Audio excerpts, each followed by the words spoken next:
Bueno, comencemos, chicos. A ver, les cuento brevemente que para los que no tuvieron presente el conversatorio anterior, qué es lo que habíamos hablado y en qué habíamos quedado. Como ustedes saben, las actividades que estamos llevando a cabo son actividades fundamentalmente de acompañamiento que no son evaluativas y son obligatorias. De cualquier manera, nosotros no queremos dejarlos solos y por lo tanto estamos tratando de explicarles, acompañarlos y guiarlos en el desarrollo de las diferentes unidades temáticas del cursado.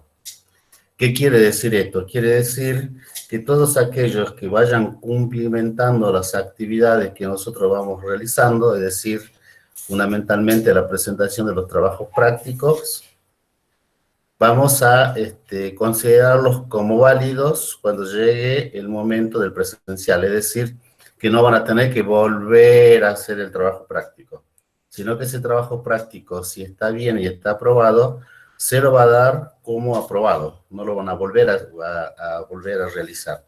Eso es como un poco como un premio a todo el esfuerzo que están haciendo ustedes por tratar de conectarse y por tratar de cursar la materia.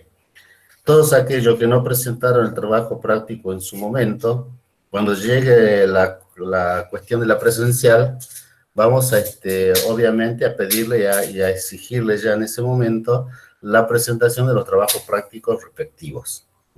Así que en ese sentido estén tranquilos, traten de leer, traten de acompañarnos, traten de armar los trabajos prácticos, tienen que tener la mente constantemente en trabajo, cosa de que no se nos duerma. Ustedes saben que las neuronas hay que ejercitarlas todos los días. Y si nos quedamos sin trabajar un par de meses, seguramente después nos va a costar retomar el ritmo. Así que esta es una manera como para que ustedes no pierdan el training y continúen con sus formaciones profesionales, ¿no? Y vayan trabajando en la medida que ustedes puedan y en la medida que ustedes puedan juntarse o reunirse con un grupo en forma virtual, obviamente.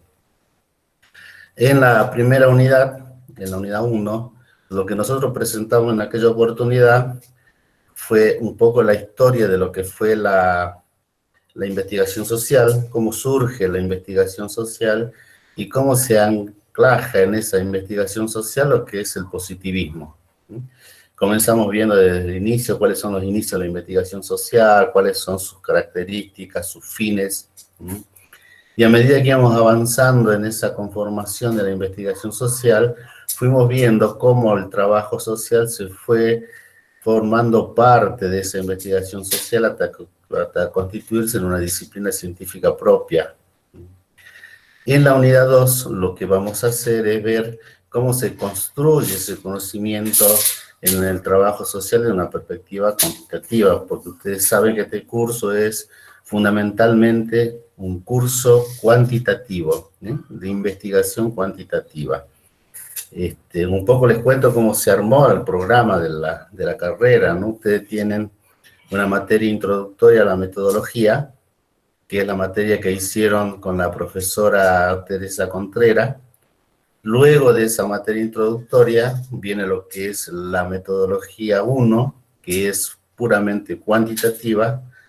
Luego van a tener una metodología 2, que es puramente cualitativa, y luego van a tener un taller de integración en donde van a integrar todos los conocimientos que vieron en estas materias de metodología de la investigación para que ustedes puedan formular de esa manera su trabajo finales de grado, es decir, sus tesis, cuando llegue el momento de hacerlo. Así que bueno, esa es la idea. Nosotros acá vamos a ver todo lo que es lo cuantitativo y vamos a buscar fundamentalmente explicarles a ustedes cómo es, o cómo se trabaja, mejor dicho, con la metodología cuantitativa, y fundamentalmente vamos a tratar de explicarle un tema que es crucial dentro de la formación del trabajador social, que es cómo se hace una encuesta social. Cuáles son sus parámetros, cómo se la mira, cómo se la hace, cómo se la arma, cómo se la aplica y cómo se la analiza. Con que ustedes sepan al final del cursado saber armar lo que es una encuesta social, ya nos damos por conformes. Otra cuestión de la que hablamos en aquella oportunidad fue la cuestión de la promoción, ¿sí? Cómo se iba a promocionar la materia. La materia, como ustedes saben, es la materia presencial, se promociona aprobando el 100% de los trabajos prácticos, más 2 parciales que se evaluarán en el momento respectivo.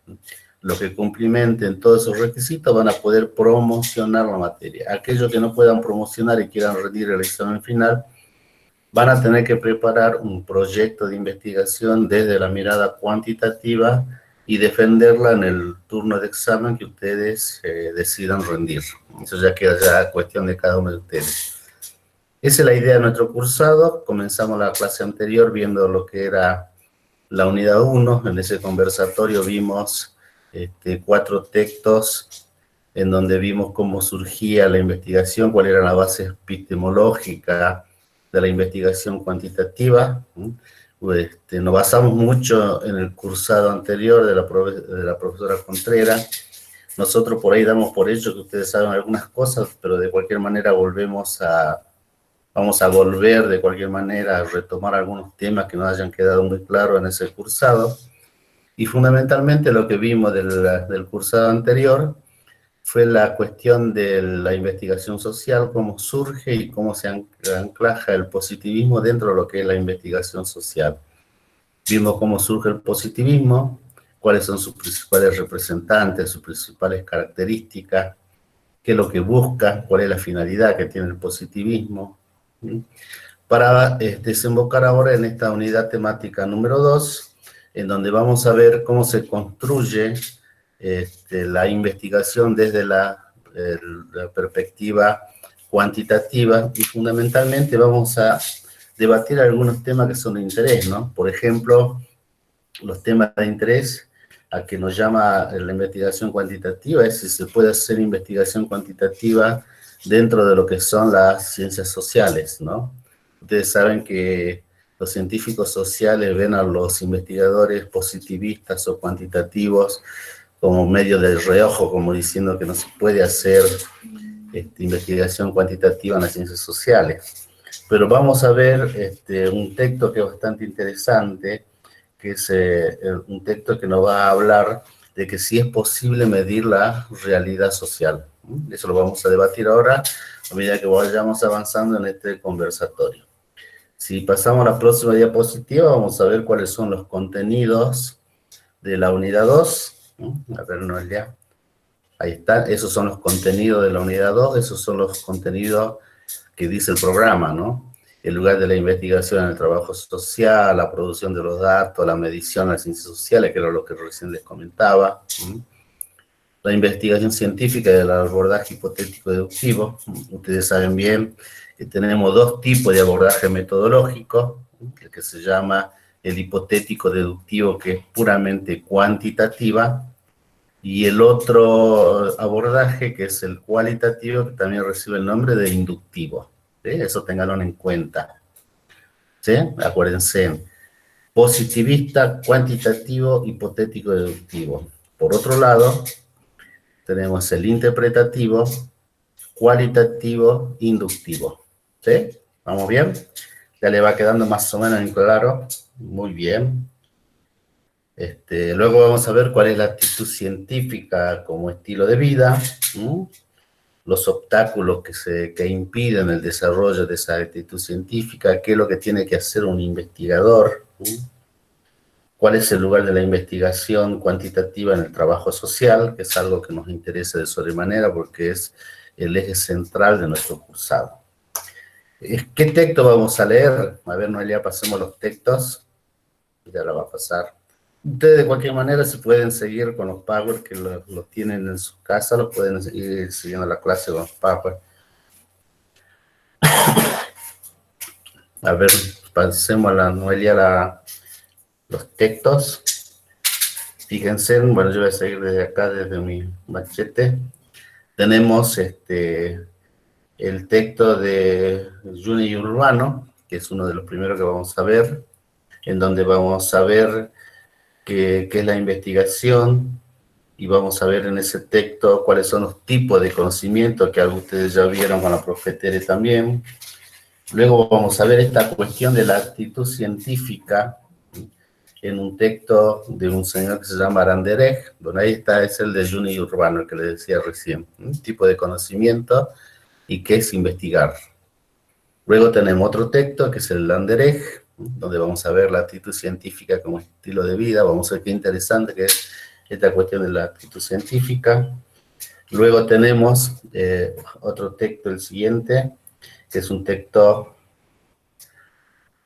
que metodología de investigación para qué, de Cohen y Gómez Rojas, en donde vamos a ver si es posible medir la realidad social, y cómo se mide esa realidad social y cuál sería, y cómo sería lo correcto para medirla esa realidad social. Y luego tenemos un texto de Nora Kim, en donde en realidad Nora Kim es la compiladora, pero lo que vamos a ver en ese texto es un trabajo donde vamos a ver cómo son la diferencia que hay entre investigación e intervención. En ese texto de Nora Kim, que es una compiladora en realidad, que va a mostrar una serie de artículos, y dentro de uno de esos artículos está el artículo de Patricia Acevedo, que es la quien va a abordar lo que es la diferencia y la complementariedad que hay entre investigación e intervención tan usada por los trabajadores sociales. Bueno, a ver, veamos primeramente qué dice el texto de Juni y Urbano. Bueno, Juni y Urbano son dos investigadores. Ellos ellos trabajan en la Universidad Nacional de Catamarca, y en realidad se recibieron en Córdoba. Juni, por ejemplo, él es profesor en Ciencia de la Educación, licenciado en Ciencia de la Educación y doctor en Filosofía. Es un capo en lo que es la investigación. Ellos tienen un librito que se llama Técnica para Investigar, que son 3 tomos. Si lo pueden comprar y lo pueden tener en su biblioteca, sería genial, porque no solamente le va a servir para el cursado de metodología cuantitativa, sino que también le va a servir para las investigaciones cualitativas y todas las investigaciones que son de tipo triangulada, es decir, que articulan ambas. Así que bueno, vayan haciéndose de sus bibliotecas, inviertan menos en los boliches, en las salidas, e inviertan también en bibliografía. Bien, Juni y Urbano, ellos plantean en su primer capítulo lo que es el acto del conocimiento. Ustedes más o menos ya lo vieron también con la profe Tere Contreras, que es el acto del conocer. Dice que es la interacción que se entabla entre un sujeto cognoscente y un sujeto cognoscible. ¿Se acuerdan de eso? Era la unidad número 2 que vimos en el cursado de metodología, es decir, cómo hace el sujeto para conocer al objeto. Dice que esta relación se da en un marco de un universo de significados y lenguaje disponible en la sociedad, y en donde la cultura forma una parte fundamental de esta relación. ¿Por qué? Porque muchas veces nosotros no comunicamos con el otro, no solamente con el habla, sino también con cuestiones simbólicas. Muchas veces las cuestiones simbólicas también forman parte de esa relación que se entabla entre el sujeto cognoscente y el objeto cognoscible. Ese objeto cognoscible, que puede ser un fenómeno en particular, o que tranquilamente puede ser otro sujeto. Muy bien. Esto forma parte de lo que se llaman los tipos de conocimiento. Ustedes saben que nosotros tenemos, ¿cuántos tipos de conocimiento? 3. En este cuadrito lo podemos ver. El conocimiento vulgar, el conocimiento mítico religioso y el conocimiento científico. Y tienen en ese cuadrito cuáles son las características de cada uno de esos conocimientos. Por ejemplo, el conocimiento vulgar dice que es un conocimiento que es espontáneo, mientras que el conocimiento mítico religioso es un conocimiento dogmático, y el científico, a diferencia de los otros dos, es un conocimiento reflexivo, racional, metódico. El vulgar, por ejemplo, dice es un aprendizaje social, se obtiene a través de la experiencia. El mítico religioso a través de la religión, bueno, y el científico a través de lo que nosotros conocemos con el nombre del método científico. Ustedes ya saben lo que es el método científico, o supongo yo que ya lo saben. ¿Sí? ¿Qué es un método científico? Son esa serie de pasos que nos permite a nosotros acceder o descifrar, ¿sí? O conocer algo que nosotros queremos o que nos interesa investigar. Y ese método científico que está compuesto por 4 pasos, ¿se acuerdan? Planteo del problema, formulación del marco teórico, formulación de hipótesis y la contrastación de hipótesis. ¿Van entendiendo? ¿Van recordándonos? Bueno, sigamos avanzando. Luego nosotros dijimos que nosotros de esos conocimientos nos interesa fundamentalmente el conocimiento científico, porque es el que hace a la disciplina. Dice que ese conocimiento científico es producto de un proceso sistemático. ¿Mm? Es decir, ¿qué quiere decir un proceso sistemático? Que se obtiene a partir de un sistema previamente pautado. ¿Cuál es ese sistema previamente pautado? Lo que acabamos de decir, el método científico. Es decir, uno no investiga por investigar, ¿sí? Sino que hay una serie de normas o pasos que debe seguir en el momento de plantearse una investigación. Eso lo van a descubrir ustedes a medida que vayan avanzando en la carrera y comiencen a trabajar con investigaciones empíricas propiamente dichas. Fundamentalmente cuando llegue el momento que ustedes tengan que llevar a cabo las prácticas. ¿Sí? Tienen que llevar a cabo las prácticas, la sistematización de los resultados de esas prácticas, y luego cuando vayan a hacer sus trabajos finales de grado. ¿Sí? Ahí van a ver y se van a acordar de ese proceso sistemático de conocimiento que forma parte del método científico. Ese proceso sistemático, como es, dice que es racional, ¿sí? Obviamente porque está basado en la razón. ¿Por qué? Porque es razonado. Verificable, ¿por qué? Porque los resultados que se obtienen se pueden poner a prueba, ¿sí? Es lo que se llama la contrastación. Se pueden verificar. Es falible. ¿Por qué es falible? Porque muchas veces los resultados a lo que nosotros arribamos no son los esperados. Es decir, yo fácilmente puedo plantearme una hipótesis que al final de mi investigación puede no ser cierta. Por lo tanto, puede ser falible. Es un conocimiento regular y fundamentalmente es un conocimiento exacto. En la investigación científica, las pruebas empíricas no muestran dudas. Por eso se dice que es un conocimiento exacto. Para su obtención se utiliza el método científico, ¿sí? Que es un conocimiento metódico y que es sistemático. ¿Por qué decimos que es sistemático? Porque nosotros podemos contrastar nuestros hallazgos empíricos con la teoría.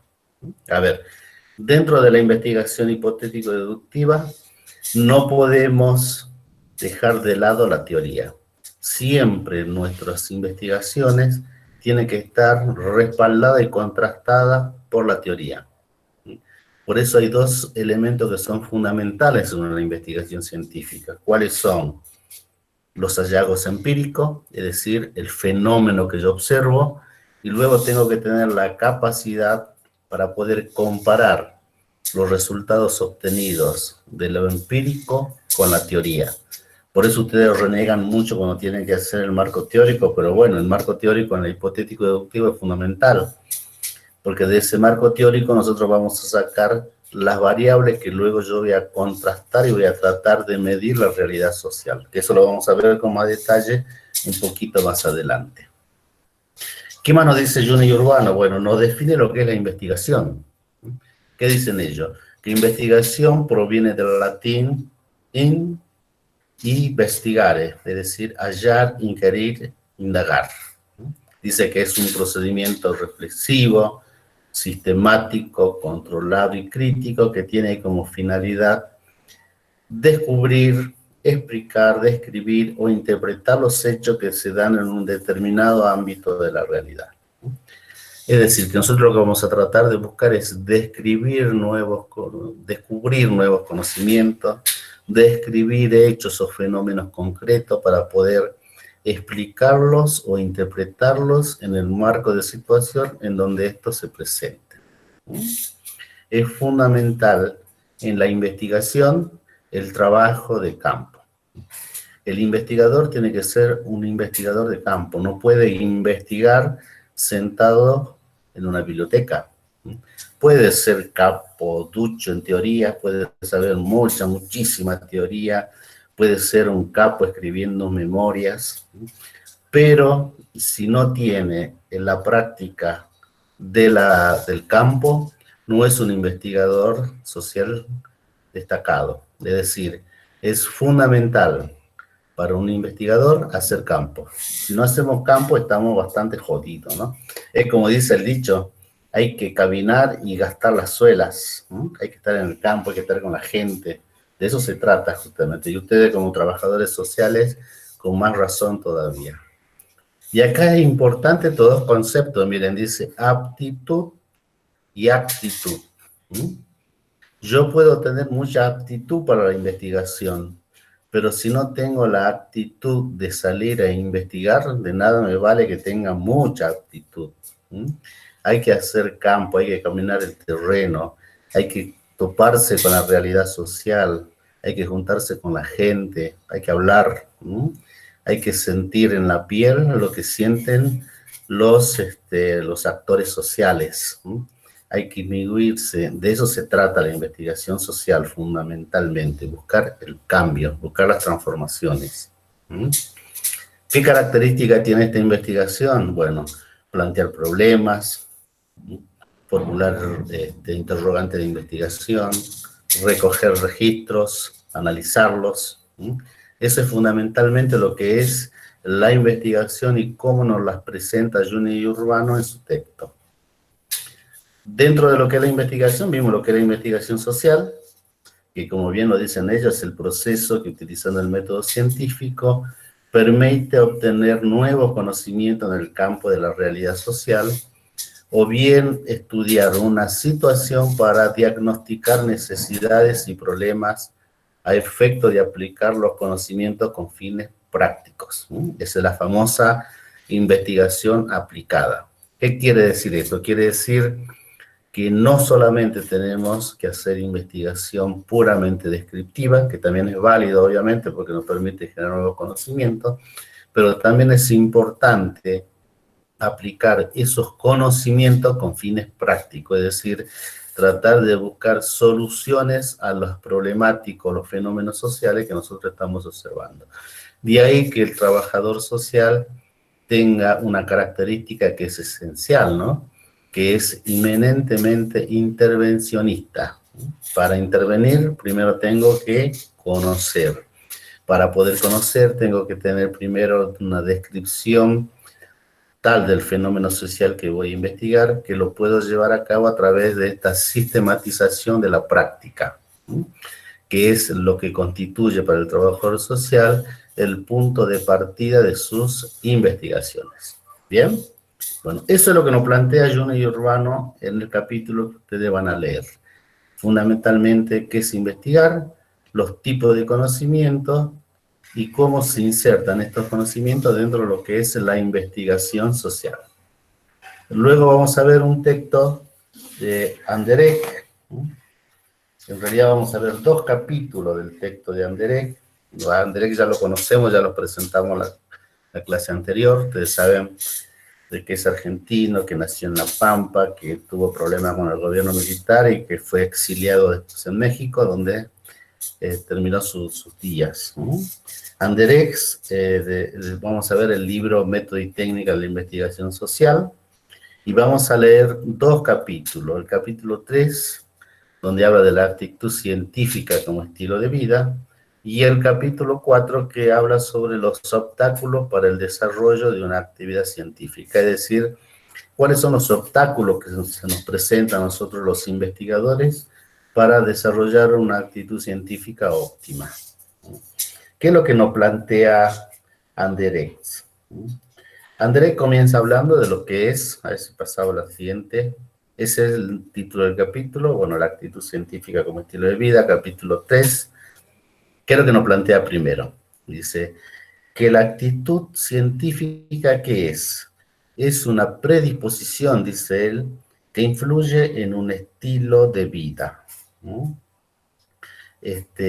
utilizan un término bastante interesante en el texto que ustedes ya lo van a mirar, que es el interweb, ¿sí? El interweb dice que es una manera concreta de ver el mundo, es decir, cada uno de nosotros tenemos nuestra propia mirada sobre ese mundo que nosotros queremos investigar. Sin embargo, no todos tenemos una misma visión de ese mundo. Y ahí vamos a ver después lo que es el problema de la objetividad y la subjetividad. ¿Cómo se define la actitud? Dice que es una capacidad para aprender, desaprender y reaprender. Es decir, que nunca llegamos a ver totalmente la realidad. Siempre la realidad social nos va sorprendiendo. Y por eso nosotros tenemos que tener esa actitud científica para poder aprender, dice, desaprender y volver a aprender. Es una cuestión bastante interesante. Y hay que tener en cuenta que nosotros tenemos que dejar de lado, dice, las rupturas y las fidelidades. Es decir, cuando vamos al campo tenemos que despojarnos nosotros mismos de todas las subjetividades previas, ¿sí? Y tratar de no mirar a los otros y juzgar a los otros desde nuestra escala de valores, sino que tratemos que desaprendernos, ¿sí?, de nuestros propios cuestiones particulares. Dice que otra cosa interesante que me llama mucho la atención de Ares es cuando él dice que la persona encerrada en un castillo de concepto nunca adquiere una actitud científica.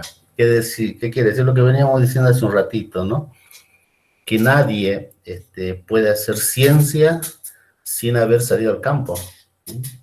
Yo puedo ser un nerd, si quieren decir ustedes así, en teoría, saber todo, ser un capo, leerme todo, pero si no tengo la capacidad de poder mirar la realidad y contrastarla con esa teoría, no tengo una actitud científica adecuada. Entonces, ¿qué es lo fundamental? Caminar el campo, dice, buscar la verdad. Por eso dice que la actitud científica tiene que tener tenacidad, perseverancia, disciplina, dice, que son las cualidades capitales de esta actitud científica. Muchas veces, yo tengo 25 años de investigador y gracias a la investigación me pude recorrer toda la provincia haciendo trabajo de campo. Me conozco todo Jujuy saliendo al terreno. Y muchas veces, les soy sincero, muchas veces uno tiene fiaca de salir al campo, ¿sí? Tiene fiaca de ir a caminar y aplicar una encuesta o salir a hacer alguna entrevista o alguna observación. Entonces, ¿qué pasa con esa actitud científica? No es perseverante. ¿Qué tengo que hacer entonces? Si no tengo ganas de ir al campo, me quedo en mi casa. ¿Para qué voy a ir a hacer un trabajo malo de mala gana?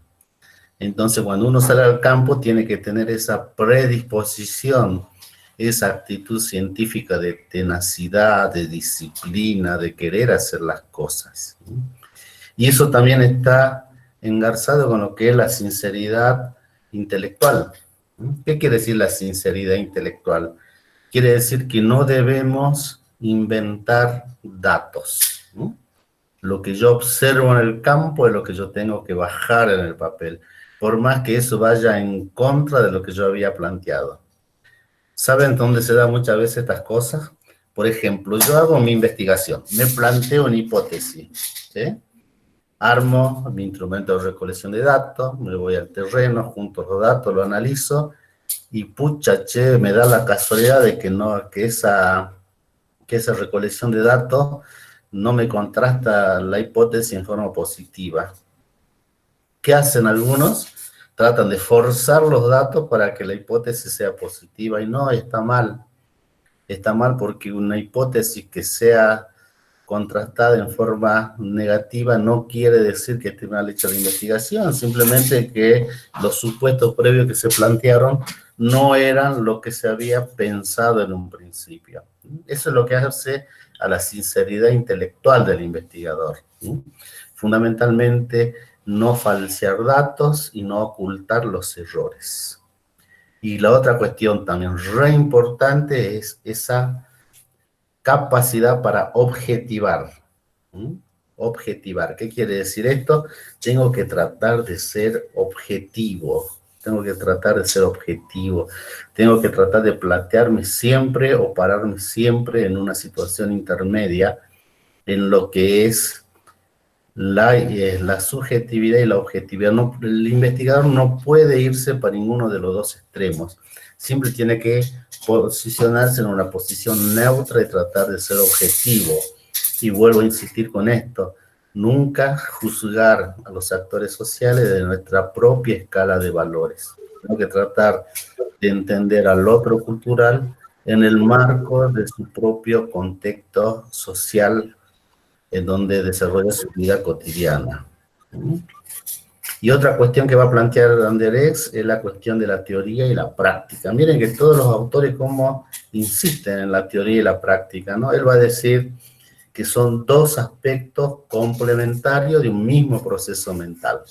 Es decir, que no podemos hacer teoría por un lado y práctica por el otro. Los dos conforman un mismo, los dos se conforman en un mismo mundo, en un mismo proceso que hace a la investigación científica en sí. Eso es lo que va a plantear en el capítulo 3. En el capítulo 4 va a hablar de los obstáculos para el desarrollo de una actitud científica. ¿Sí? A ver, los obstáculos para el desarrollo de una actitud científica. Anderek nos va a decir que son 3 los obstáculos para el desarrollo. ¿Cuáles son esos obstáculos que no nos permiten a nosotros muchas veces tener una actitud científica? Dice el dogmatismo, el espíritu de gravedad y el etnocentrismo, o también llamado, o él lo llama, provincialismo cultural. ¿No? Bueno, a ver, veamos. El dogmatismo. ¿Ustedes saben qué es el dogma? El dogma es, ¿se acuerdan? ¿Se acuerdan? El dogmatismo, ¿sí? Cuando hay una creencia de verdad, ¿sí? En donde yo creo en algo sin haberlo visto. ¿Sí? Por ejemplo, la religión. Yo creo en Dios, pero yo lo vi a Dios, no, pero creo en Dios. Eso es dogmático. ¿Sí? Entonces dice que uno de los obstáculos de esa actitud científica es justamente esto, el dogmatismo, ese modo de funcionamiento cognitivo totalmente contrapuesto al método científico de conocer la realidad. ¿Qué quiere decir hecho? Que yo doy por hecho cosas que yo observo en la realidad y que sé que se van a cumplir, cuando en realidad puede pasar cualquier otra cosa. Eso quiere decir que nosotros creemos generalmente que nuestros propios conocimientos son verdaderos. Y esto hace que ese conocimiento sea un conocimiento sectario, hecho a priori, no hace de una mentalidad cerrada, es decir, yo salgo al campo sabiendo ya lo que voy a observar y vuelvo a juzgar a los otros desde mi punto de vista. Eso es dogmatismo. Nosotros tenemos que tener una actitud abierta, porque la ciencia no pretende nunca aportar una certeza absoluta. No tiene nada que ver con el dogmatismo. Nosotros tenemos que ir y observar y ver y descubrir cosas nuevas que están en relación a ese dogmatismo. Vamos a ver el segundo punto de los obstáculos, que es el espíritu de la gravedad. Hay un autor que se llama Nietzsche, un filósofo, que él dice que el espíritu de la gravedad habla de la estructura de la sociedad, es decir, que se acepta la sociedad tal cual como es, pero que esto se impone como una patología de la normalidad. ¿Por qué? Porque no siempre las cosas son como uno cree que son, siempre pueden cambiar. Ese espíritu de la gravedad dice, todo lo que no se acomoda, no se ajusta o no se adapta a lo ya existente, constituye una anormalidad. Es decir, que nosotros creemos que aquellas cosas que no están de acuerdo a nuestra forma de pensar, de ser y de ver, no es normal. Y eso está muy mal. Yo me acuerdo, por ejemplo, cuando yo estudiaba antropología, hay una materia que se llama etnografía, en donde uno ve las descripciones de la cultura, donde hablaban de que los esquimales, por ejemplo, dejaban abandonados a sus viejos, ¿sí?, para que mueran de frío. ¿Por qué? Porque dice que constituyen una carga para el grupo que era nómada y que se trasladaba de un lugar a otro. Si nosotros lo vemos desde nuestro punto de vista, ¿qué estamos diciendo? Esto es tan loco. Constituye una normalidad, pero para ellos era totalmente normal, porque era una forma de asegurar la supervivencia del grupo. Bueno, eso es lo que se llama el espíritu de la gravedad. Todo aquello que no se ajusta a nuestra forma de ver o pensar no es normal. Y ese es un despojo también que hay que dejar de lado, porque va en contra de la actitud científica que nosotros debemos tener cuando analizamos la realidad social. Y se aceptan y piensan qué es lo que es lo que debería ser. Dice, es el culto supersticioso a lo establecido y a la instalación en el conformismo.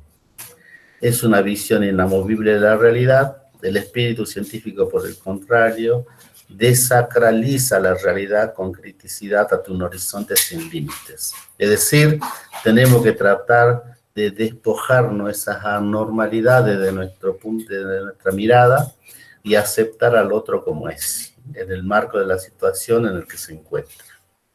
El tercer punto habla de lo que es el etnocentrismo o provincialismo cultural. ¿Qué es lo que nos va a plantear acá? Dice, es la tendencia a ver los procesos sociales, valores, costumbres, instituciones y todo aquello que forma parte de la sociedad bajo la óptica de la propia cultura. Es lo que veníamos planteándonos, ¿sí? Dejar de lado nuestra propia escala de valores para juzgar a los otros. Siempre, fíjense, siempre vamos a caer en lo mismo, ¿no? Siempre caemos en este sentido de decir, juzgo al otro desde mis propias pautas culturales, ¿no? Cuando el otro tiene otra forma de vida y otra forma de ser. Por lo tanto, nunca hay que juzgar a los demás desde nuestra propia esquema de valores. Dice el uso de argumentos de autoridad como criterio de verdad.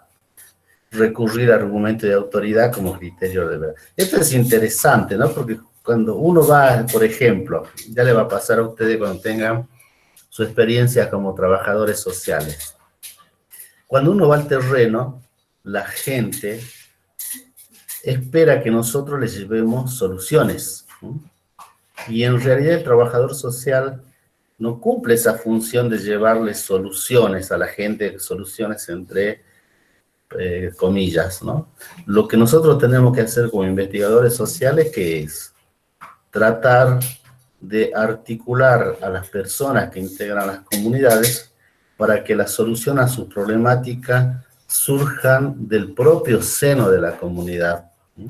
Y que no llegue el investigador social como alguien omnipresente a llevar soluciones a las problemáticas que ellos tienen. ¿Por qué? Porque vamos a caer en esto, en el provincialismo cultural. Nosotros vamos a juzgar a ellos desde nuestra propia cultura. No vamos a ser objetivos, vamos a caer en muchas subjetividades. ¿Vamos bien? Bien. Y el otro texto que habíamos colocado, así lo pasamos, Noelia, es este texto de Cohen y Gabriela Gómez Rojas, que es Metodología de la Investigación para qué, en donde vamos a ver la producción de los datos y los diseños. Es decir, en este artículo vamos a ver si es posible medir si es posible la investigación cuantitativa en la investigación social. Bueno, Cohen y Gómez Rojas son dos sociólogos, son egresados de la UBA, tienen una larga trayectoria en lo que es la investigación científica, Cohen en particular trabaja en lo que es las relaciones interculturales y la discriminación étnica. Fundamentalmente, él es un especialista en investigación en el tema de las migraciones, mientras que Gabriela trabaja en lo que es género y estratificación social. Bueno, ellos escribieron este libro en donde plantean justamente si es posible medir en la investigación social, si es posible realizar investigaciones cuantitativas en la investigación social y para qué. Entonces, ¿qué es lo que nos van a plantear ellos? Ellos, si pasamos a la siguiente, nos van a plantear que la medición, dice, es una cuestión básica. Es una cuestión básica, pero que no debería ser vista como una cuestión básica, sino que la medición, que es exclusivamente cuantitativa, no tiene mucho consenso en lo que es la investigación social. ¿Por qué?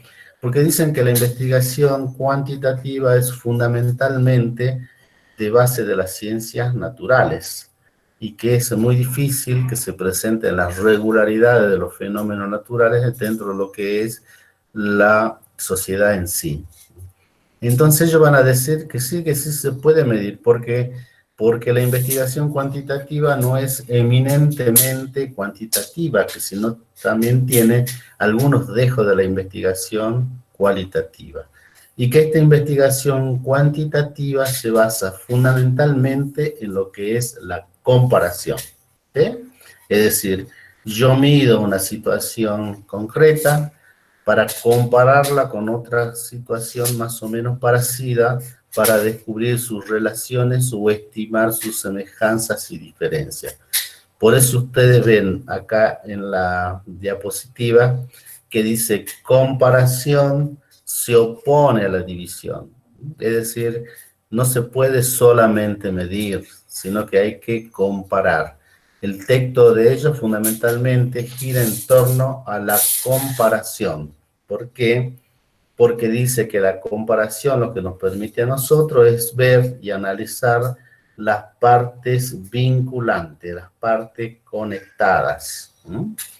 Entonces dice, todo acto de comparación en este sentido se resume en las siguientes expresiones formales. La primera, que ellos denominan nominal, dice que cada fenómeno social en sí es algo que es diferente al otro. Dice que se habla o que se da cuenta de la igualdad o de la diferencia. No se hace evidente otra propiedad consecuencia de la comparación. ¿Cuál es otro acto de comparación? Siempre decimos, es mayor o menor que, dice. Es decir, que estamos estableciendo orden y jerarquías.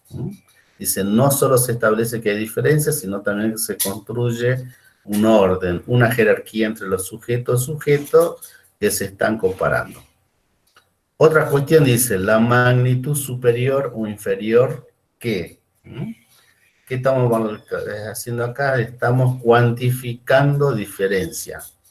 Dice, se cuantifica la diferencia entre los sujetos o los objetos comparados. Es decir, son formas de comparación. Siempre decimos es igual o diferente, o mayor o qué, es magnitud superior. Es bien estructurada esta cuestión. Dice que la diferencia entre la primera y la última expresión se debe a la precisión de la comparación y a la información que se puede obtener como resultado de ello. Ustedes cuando midan van a decir, por ejemplo, este grupo social tiene menos desnutrición que aquel otro grupo social. Ahí que estamos haciendo, estamos aplicando un acto de comparación. Por ejemplo decimos, este grupo social tiene más planes sociales que aquel otro de allá. ¿Qué estamos haciendo? Comparando. Eso es lo que fundamentalmente se plantea Cohen y Rojas. Hablan de la comparación como eje fundamental de la investigación cuantitativa. Ese acto de medición, dice, subyace a la comparación. ¿Qué es lo que vamos a comparar? Nosotros vamos a comparar variables. Esa variable, ¿cómo la vamos a comparar? A partir de lo que se dice la definición conceptual de esas variables. Por ejemplo, un ejemplo de variable que acá tenemos, podemos decir la estatura, la edad. ¿Qué son? Son variables.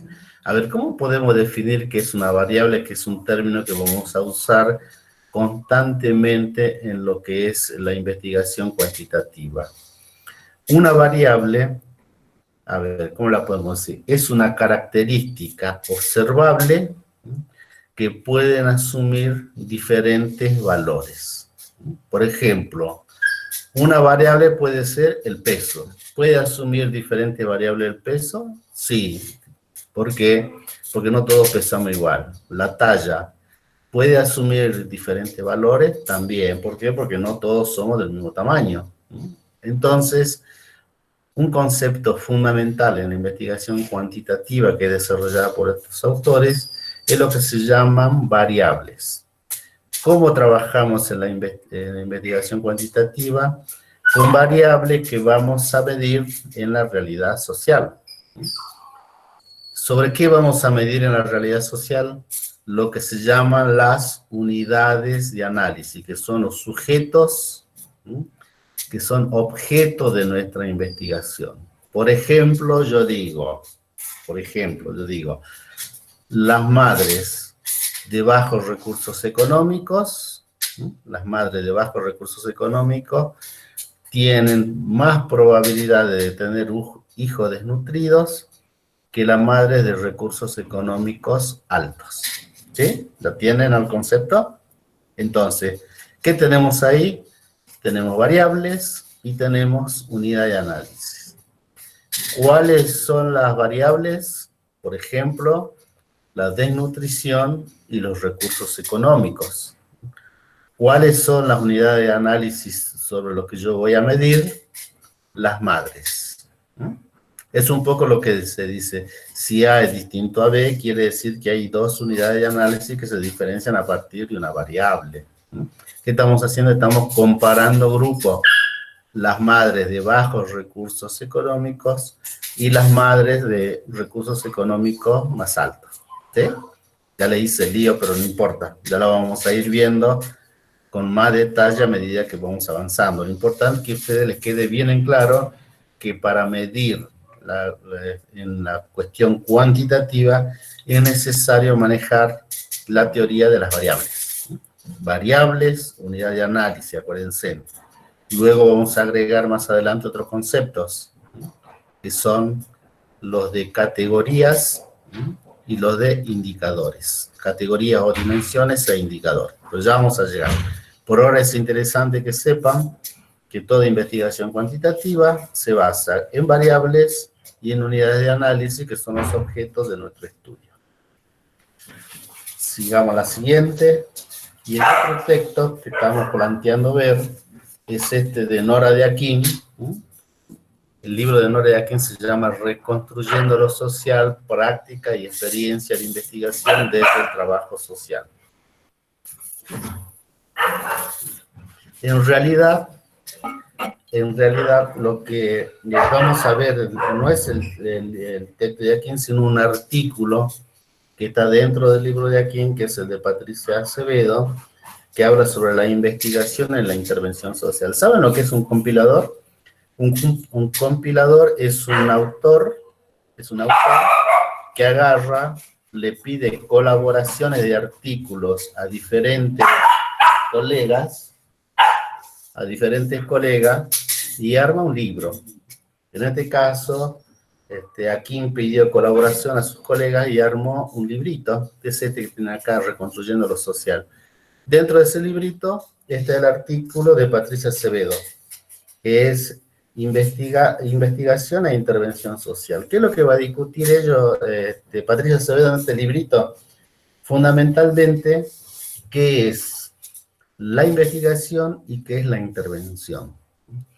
Ella se va a basar, primero, va a hacer una historia de lo que es el trabajo social, va a plantear toda una historia de lo que es el trabajo social, y luego va a discutir lo que es la intervención y la investigación. Bueno, ella va a citar algunos clásicos del trabajo social que hablan sobre la temática, como Matus, como Margarita Rosas, como la Estela Grassi, como la propia Nora de Aquín, que son personas que discuten justamente lo que es la relación que se establece entre intervención e investigación. Dice que muchas veces los trabajadores sociales plantean la intervención por un lado y la investigación por el otro. Sin embargo, dice que son dos cuerpos que se complementan. Si bien tienen sus lógicas específicas, dice que se complementan ambas, porque primero, antes de intervenir, ¿qué tenemos que hacer? Investigar. No podemos intervenir sin antes haber investigado. Bueno, ella es trabajadora social, trabaja en la Universidad Nacional de Córdoba, es investigadora categoría 2 del programa de incentivo y trabaja fundamentalmente lo que es el tema de juventudes y la participación política. Es una capa, porque también trabajó con los sectores populares, tiene muchísimo trabajo de campo, es trabajadora social, trabajó con los sectores populares, con las organizaciones populares, este, eh, tiene muchísimos artículos escritos, es una militante social por excelencia. Ustedes, si tienen oportunidad de googlearla y vean todos los artículos que escribió, van a ver todas las cosas lindas que ella escribe y cómo ella mira la realidad y cómo ve el trabajo social desde esa mirada, ¿no? Y la verdad que es bastante interesante verla. Bueno, ¿ella qué hace? Ella habla primero un poco de cómo se fue construyendo conocimiento en trabajo social. Ella dice, por ejemplo, que al principio era un trabajo social sumamente paternalista y estaba muy enraizada a los liderazgos religiosos, era proteccionista y prevencionista. Más o menos eso pasó entre 1925 y 1940, en donde se llamaba la profesión asistente social. Dice que hacia 1940 comienza a denominarse servicio social, que tenía dos etapas fundamentales, ¿no? Que era muy tecnicista, él utiliza el término tecnócrata, y habla también de una etapa que es la etapa del desarrollismo, que estaba muy basada en lo que es la vinculación a las problemáticas nacionales. Cuando era muy tecnócrata, dice que se basaba mucho en los tecnicismos y no tenía en cuenta el actor social. Hasta que aparece en el año 65 lo que es la reconceptualización, que es mediante la idea de la praxis liberadora y transformadora del sistema a través de la vinculación con las organizaciones populares, donde se define la práctica como el campo más eficaz para la producción de conocimiento y base para la elaboración de teorías. La reconceptualización, que en América Latina tuvo mucho anclaje, en la Argentina no tanto, porque dice que en esa época estaba el gobierno de Onganía, ¿no? Que un poco privó el desarrollo completo de lo que fue la reconceptualización en nuestro país. Acuérdense que el gobierno de Onganía fue de 1966 a 1970, justo cuando estaba el mayor auge de la reconceptualización, que se da entre el 1965 y el 1975.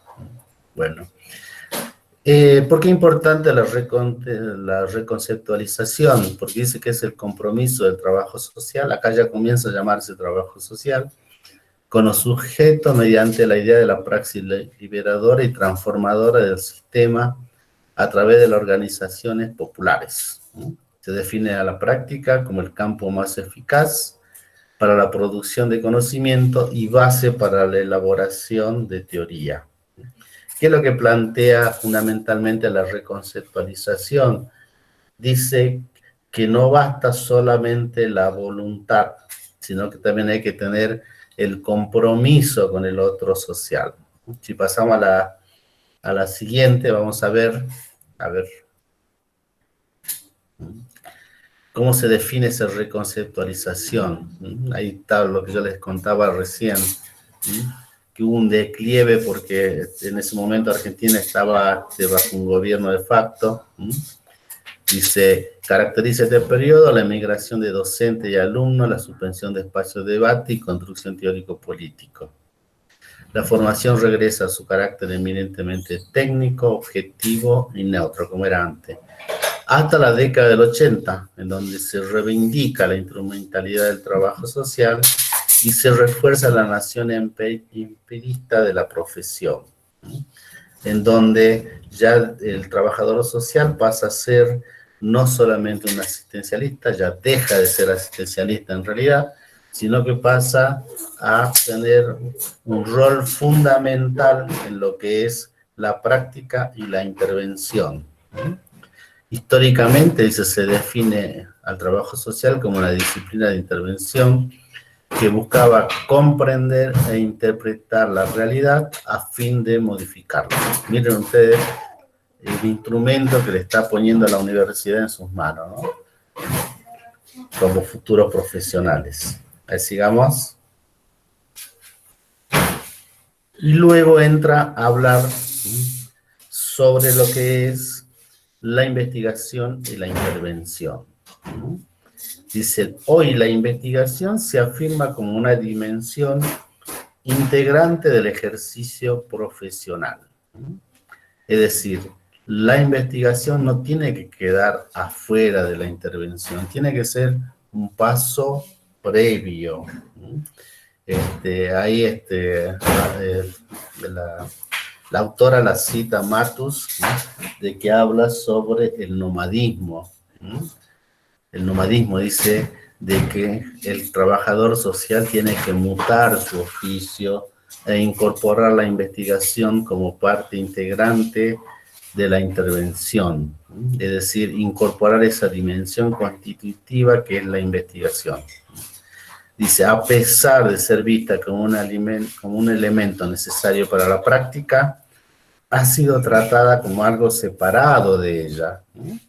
Históricamente dice que el trabajo social siempre ha visto la investigación por un lado y la intervención por el otro, cuando en realidad ambas ambas se complementan. No se puede intervenir sin antes investigar para conocer la situación del fenómeno social sobre el cual yo quiero investigar. Sigamos, a ver. Y acá tenemos lo que es investigación e intervención. ¿Cómo se define la investigación? Dice, parte de la sospecha y del desconocimiento, aspira a conocer conocimientos generalizables. Es decir, ¿qué busca la investigación? Descubrir nuevos conocimientos. ¿Para qué? Para conocer, describir, explicar y comprender. Mientras que la intervención, dice, tiene escaso margen para la duda, se basa en certezas, conocimientos y experiencias previas, y busca la modificación, restitución o consolidación de procesos o hechos. Miren esta frase que buena que está. No se afirma que la investigación no tenga propósitos a largo plazo que supongan mejorar o modificar situaciones. Más bien se trata de no confundir objetivo y alcance de la práctica de investigación e intervención. ¿Sí? Interesante la propuesta. Si seguimos, vamos a ver, dice que toda intervención lleva implícita una concepción acerca de aquello sobre lo que interviene. La investigación, con sus insumos e interpretaciones sobre lo social, permite mejorar las miradas y garantizar una intervención fundada. Por ejemplo, supónganse,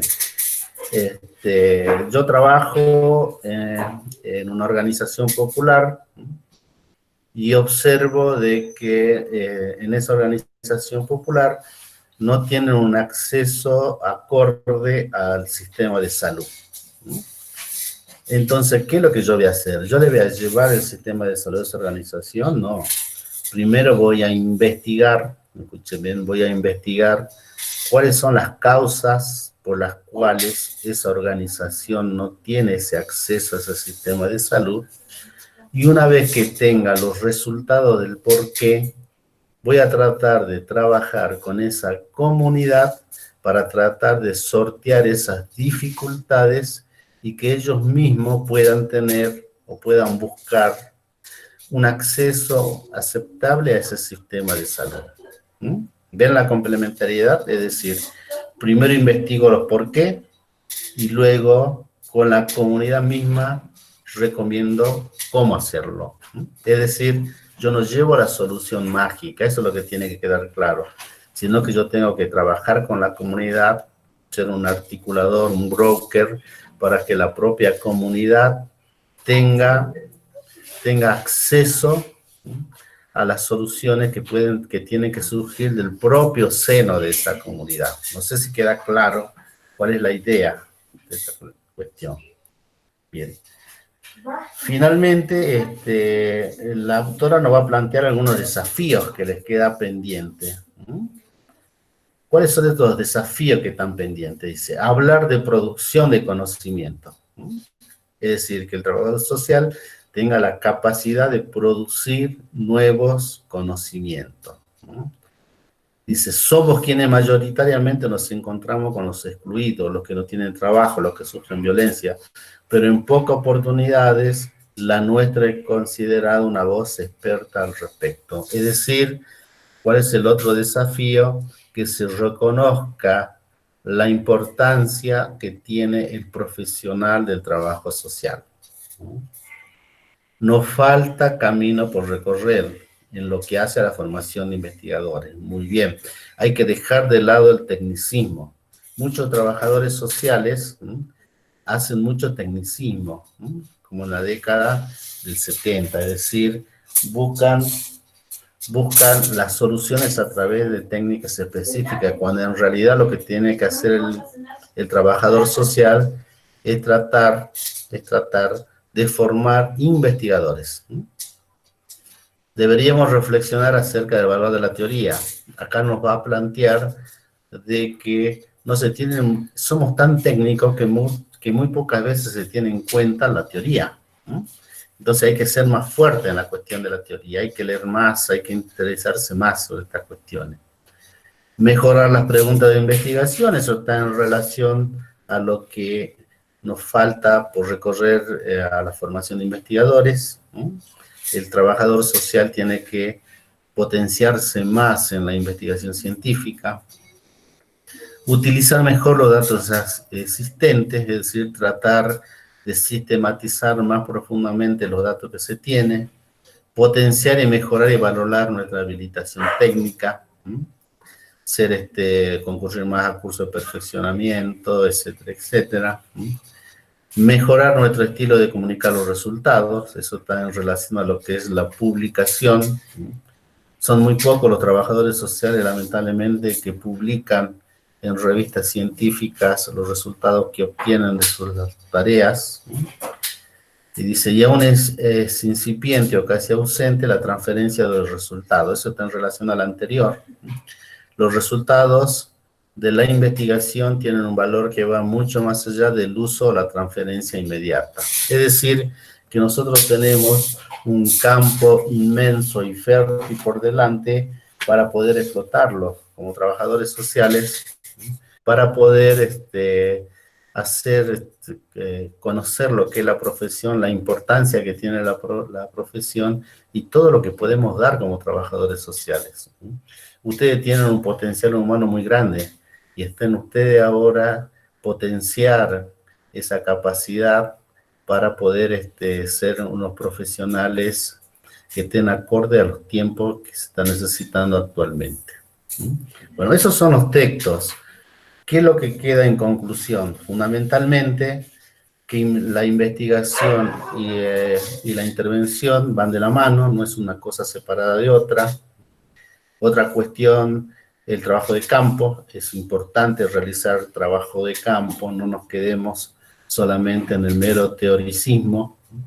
Tenemos que hacer trabajo de campo y tenemos que tener la capacidad, que es re importante, de poder articular lo que es la teoría con la práctica. Vuelvo a decir, si no hay campo, si no hay datos empíricos, de nada nos vale la práctica. Nosotros tenemos que ser investigadores completos, donde articulemos lo que es el trabajo de campo con lo que es la teoría. Otra cuestión, tengamos en cuenta que se puede hacer investigación cuantitativa en el marco de las ciencias sociales y fundamentalmente en el trabajo social. Es como una primera exploración al campo que yo quiero investigar, ¿no? Si yo quiero hacer una intervención, ¿qué es lo primero que tengo que hacer? Investigar las causas por las cuales se presentan esa problemática para después poder intervenir sobre esas causas. ¿Estamos? Bien, más o menos entendieron lo que es. ¿Cómo seguimos? Tenemos el lunes la presentación del trabajo práctico número 2. Ustedes ya lo tienen colgado, la dirección de la profesora Jimena, a quien le van a mandar. Está en el aula virtual. Obviamente es un trabajo práctico que no es obligatorio ni evaluativo, pero ya les expliqué al principio cómo vamos a trabajar. Y la semana que viene vamos a colgar ya en el aula virtual la unidad temática número 3. Y nosotros haríamos nuestro próximo conversatorio, a ver, sería dentro de 2 miércoles. Ya les digo la fecha.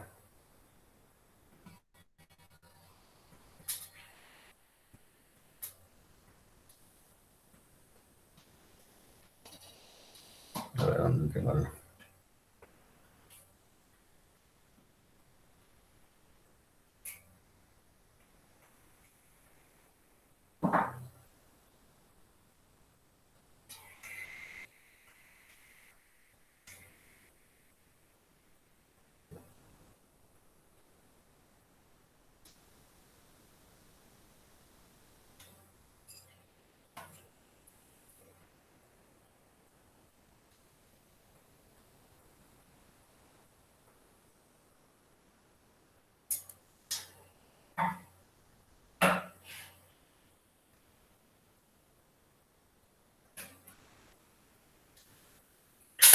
Hoy es 7, más o menos para el 20 de mayo, más o menos sería la próxima. ¿Sí? Bien, a ver, no sé si le queda alguna duda.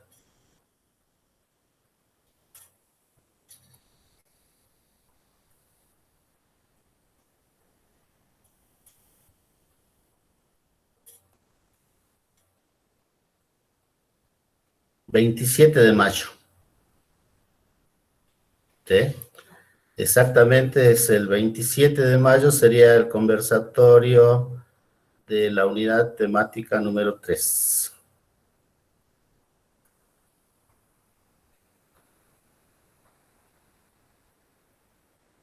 Abrimos los chats.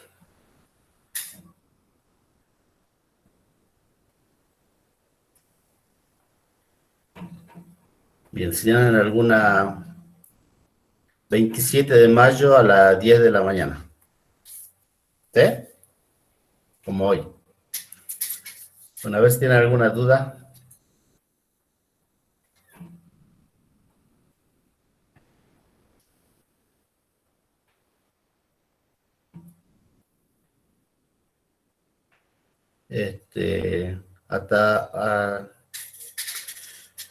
Hasta qué hora se puede presentar el segundo trabajo. En realidad no hay horario, lo pueden presentar durante todo el día.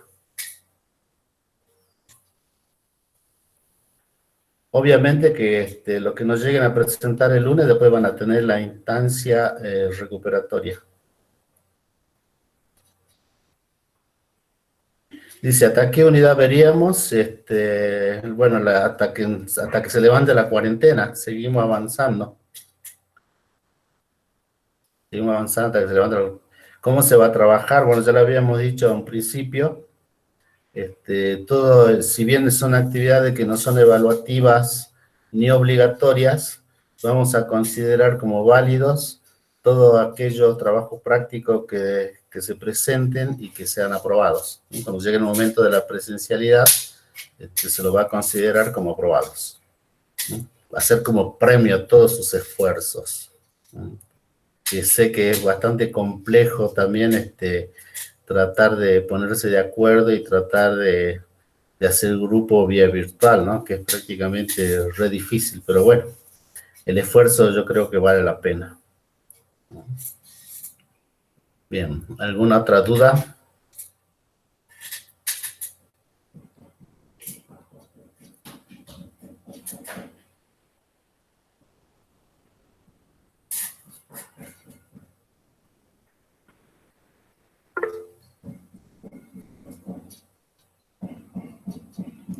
A ver.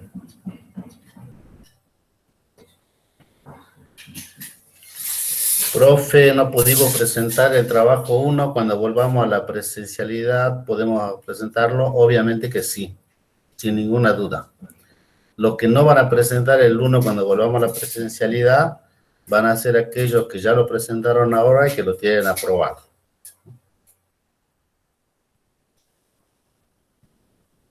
Entonces, ¿sí se puede haber una investigación cuantitativa? Obvio que sí. Si no, no estaríamos acá nosotros ni estaríamos dictando el curso de investigación cuantitativa. ¿Mm? Obviamente que es bastante complejo el tema, ¿no? Porque por lo general la investigación cuantitativa dentro de las ciencias sociales no es bien vista. Y ustedes van a ver que hay muchos que defenestran la investigación cuantitativa dentro de lo que es las ciencias sociales. Como también dentro de las ciencias naturales se defenestra mucho lo que es la investigación cualitativa. ¿Se podrá realizar consultas sobre el TP2 a través del aula virtual? Obviamente que sí. Lo pueden hacer sin ninguna duda. Es más, Noelia habilitó en el aula virtual un foro de discusión de la unidad 2. Y si no, bueno, como dice la profe Jimena, le pueden escribir a ella haciéndole algunas preguntas sobre la misma.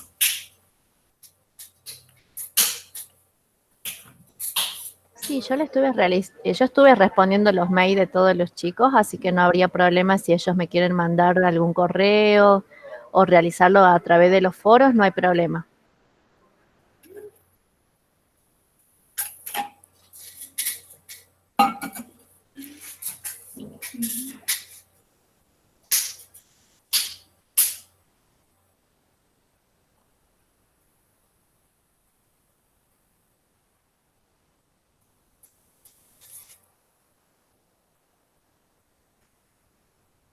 No sé si se me escucha.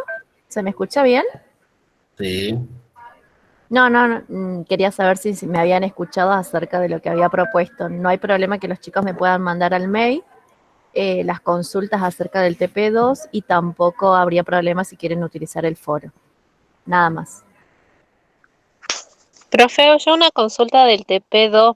Hay un punto, si no me equivoco, del punto 3 sobre el tema del habla de los tipos de conocimiento. Ahí en el material bibliográfico aparecen 3 tipos nada más. ¿Esos son los únicos nomás que la resolvemos, la analizamos? ¿O cómo lo hacemos, profe? Sí, Sí, son los 3. esos 3, así es. Es más, si ven el PowerPoint, tenemos una diapositiva con tal resumido los 3 conocimientos.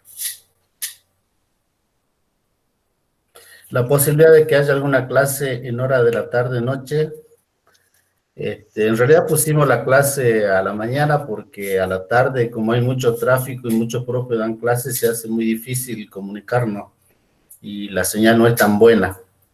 Pero si ustedes están de acuerdo, el próximo conversatorio lo podemos hacer a la tarde. Pero eso tendríamos que ponernos de acuerdo. No sé qué opinas, Noelia.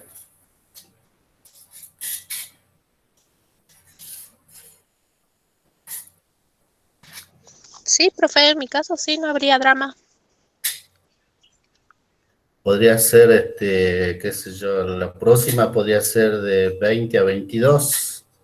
Genial, no hay problema, estoy de acuerdo.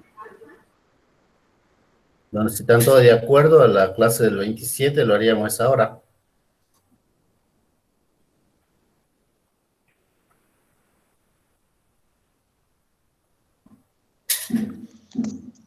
Bueno, profe, entonces usted no estaría avisando entonces si es a la mañana o a la noche. Sí, ya voy a ponerme de acuerdo con Noelia y vamos a avisarles. ¿Cómo es la manera correcta de hacer una investigación sin jugar el contexto, realidad social? ¿Qué pregunta esa? Eso es re difícil. Es difícil sacarse las concepciones previas que uno lleva, porque ya la tiene desde el nacimiento.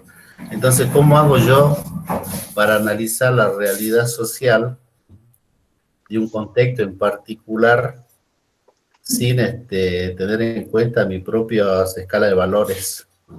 ¿Ese puede hablar de la subjetividad, profe? Exactamente, exactamente, pero se puede. Hay que tener esa capacidad. Eso necesita mucho entrenamiento, porque siempre jugamos a los otros desde nuestra propia visión. Es algo que vamos a caer siempre. Siempre vemos los otros y los comparamos. Mire la palabra que uso, ¿no? Comparamos, como hablaba la autora del texto, y lo comparamos con nuestra propia sociedad, con nuestro propio estilo de vida, con nuestras propias concepciones. Bueno, pero hay que lograr hacerlo.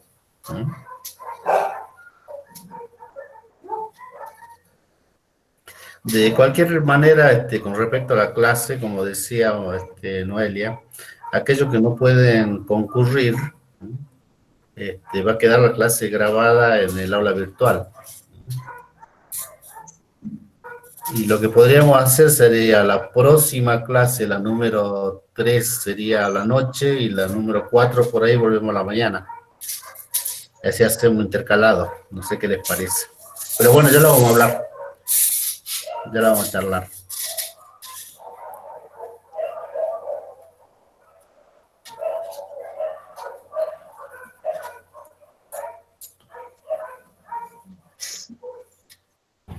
Sería justo, muy bien. Sería justo entonces que hagamos una a la tarde, una a la mañana.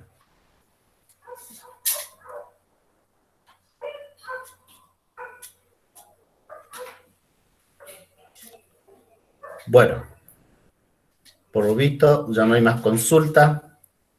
Dejamos acá. Suerte en el trabajo práctico. Cualquier cosa nos consultan. Tienen nuestro mail, así que nos pueden escribir. Pueden entrar a la aula virtual y dejar sus inquietudes ahí. Y bueno, y cualquier cosa, nos estamos viendo. Bueno, profe. Listo. Bueno, nos vemos la próxima. Saludos, adiós, que estén muy bien. Adiós.